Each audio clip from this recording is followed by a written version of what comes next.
오빠 진짜 너 진짜 사랑해. 오빠 변하지 않아 진짜. 사랑한다. 이것부터 짚고 가죠. 모든 남자가 무조건 이렇게 다 변할까요? 결론부터 말씀드리면 당연히 그렇지 않습니다.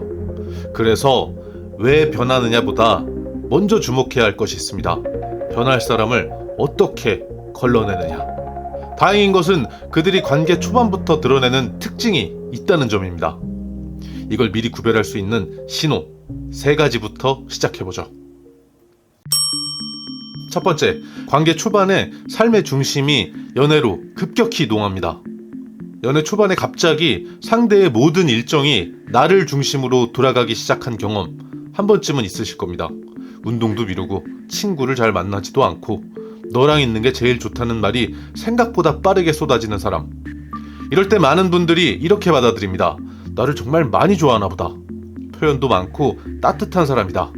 하지만 여기서 한 번쯤은 멈춰서 볼 필요가 있습니다. 연애 초반에 삶의 중심이 통째로 나에게 이동하는 사람은 사랑을 잘하는 사람이라기보다 관계에 과도하게 의존하는 상태일 가능성이 높습니다. 이건 헌신이라기보다 자기 삶의 균형이 무너진 상태에 가깝고, 이 균형은 관계가 조금만 무거워지는 순간 피로와 부담으로 바뀌기 쉽습니다. 두 번째, 잘해주는 이유가 감정이 아니라 긴장입니다. 분명히 잘해주긴 합니다. 연락도 성실하고 약속도 잘 지키고 말도 조심합니다. 그런데 이상하게 편하지가 않습니다. 눈치를 보는 것 같고 내 반응 하나하나에 과하게 예민하며 표정에는 늘 긴장이 묻어 있습니다. 이럴 때 많은 분들이 이렇게 생각합니다. 나를 정말 소중하게 여겨서 조심하는 거겠지. 하지만 잘해주는 이유가 감정이 아니라 긴장해서 나오는 경우가 있습니다. 실수하면 잃어버릴 것 같다는 불안, 관계에서 밀릴 수 있다는 압박이 행동을 떠미는 상태죠. 이 방식은 겉보기엔 성실해 보이지만 관계가 깊어질수록 공격성이나 통제로 변질될 가능성도 커집니다. 세 번째, 감정 기복이 연애 초반부터 드러납니다. 어느 날은 유난히 다정하고 말 한마디 한마디가 달콤한데 다음 날은 이유 없이 차갑습니다. 그리고 며칠 뒤 아무 일 없었다는 듯 다시 스윗해집니다. 많은 분들이 이걸 밀당이거나 연애 스타일 정도로 받아들이지만 사실은 내부 불안을 조절하지 못하고 있다는 신호일 가능성이 큽니다. 감정이 안정적으로 유지되지 않는 사람은 관계가 깊어질수록 그 변동성이 커집니다. 그리고 그 흔들림은 대개 상대에게 그대로 전달됩니다. 정리해보면 연애 초반에 변할 가능성이 높은 남자는 연애에 과몰입하고 불안감으로 잘하려 하고 감정 기복이 크며 자아 경계가 약하고 감정을 언어로 처리하지 못하고 관계가 깊어질수록 피로하는 기색이 드러납니다. 아직 나를 잘 알지도 못하면서 너무 맹목적으로 다가오는 태도는 로맨틱한 신호가 아니라 주의가 필요한 신호일 수 있다는 점을 인식하셔야 합니다. 그럼 왜 괜찮아 보이던 남자도 변해 보일까? 여기까지 들으시면서 이렇게 느끼신 분들도 계실 겁니다. 내가 만난 사람은 처음엔 불안정한 타입이 아니었던 것 같은데? 분명히 꽤 괜찮고 안정적인 사람이었는데?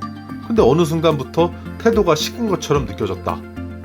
이 경우는 앞에서 이야기한 유형만으로는 설명하기 어렵습니다. 뇌과학과 심리학의 관점에서 보면 이 변화는 성격이 바뀌어서라기보다 연애가 진행되면서 뇌와 자아가 작동하는 방식이 바뀐 결과에 가깝습니다.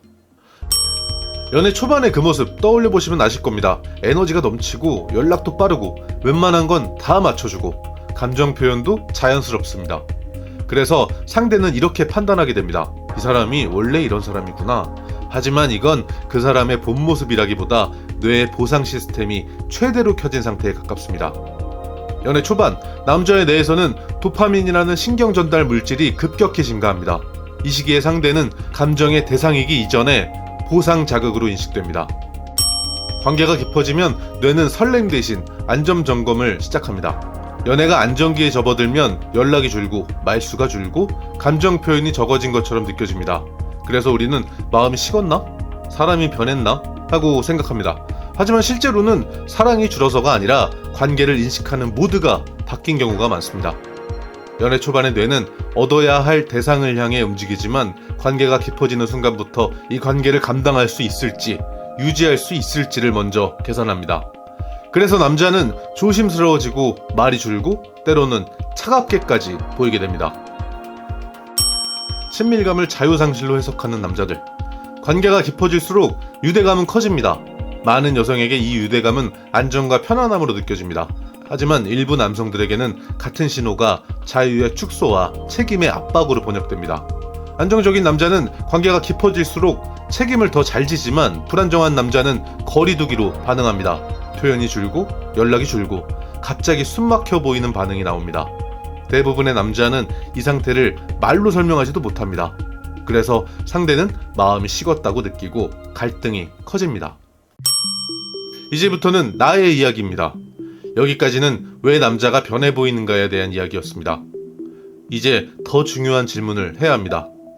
왜 우리는 그런 관계에 끌리고 왜 그런 관계에 매달리게 될까?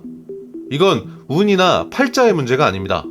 대부분 개인의 불안도와 애착 패턴의 문제죠. 아이러니하게도 불안도가 높은 사람일수록 안정적인 관계를 오히려 불안하게 느끼는 경우가 많습니다. 초반에 누군가가 공주 대접을 해주고 모든 걸 나에게 맞추고 과하게 확신을 주면 우리 뇌는 그걸 큰 보상으로 저장합니다. 그런데 그 보상이 갑자기 사라지면 뇌는 관계의 질이 아니라 보상의 회복에 집착하게 됩니다. 그래서 이성적으로는 이상하다는 걸 알면서도 처음 받았던 사랑을 되찾기 위해 쫓아가고 매달리게 됩니다. 이게 똥차 컬렉터의 핵심 구조입니다. 팔자가 사납고 전생에 지은 죄가 많아서가 아니라 학습된 패턴이라는 것이죠. 같은 유형의 관계가 반복된다는 건 운이 나쁘다는 뜻이 아니라 선택의 기준이 고정돼 있다는 뜻에 가깝습니다. 빠른 확신, 과한 몰입, 과장된 배려, 초반의 폭발적인 감정을 사랑의 증거로 인식하는 한 사람만 바뀔 뿐 관계는 반복되는 겁니다. 결국 이 이야기는 어떤 남자를 만나야 하느냐의 문제가 아닙니다. 우리가 반복해서 어떤 관계를 선택해 왔는가에 대한 이야기죠. 그래서 질문을 이렇게 바꿔야 합니다. 이 사람이 왜 이럴까가 아니라 나는 왜 이런 안정감 앞에서 불안해지는가? 사람이 변한 게 아니라 우리가 늘 비슷한 관계를 선택해 왔을지도 모릅니다. 이 이야기는 누군가를 평가하기 위한 내용이 아니라 관계를 대하는 나 자신의 기준을 한 번쯤 점검해보는 시간인 것입니다. 나와 마주하는 방법이 궁금하신 분들은 관련 영상을 고정 댓글에 남겨두었으니까요. 필요하신 분들은 거기서 이어가시면 됩니다. 네, 오늘 영상은 여기까지입니다. 더 재미있는 이야기로 다시 찾아뵙겠습니다. 구독 부탁드리면서 저는 이만 가보겠습니다. 감사합니다. 안녕히 계세요.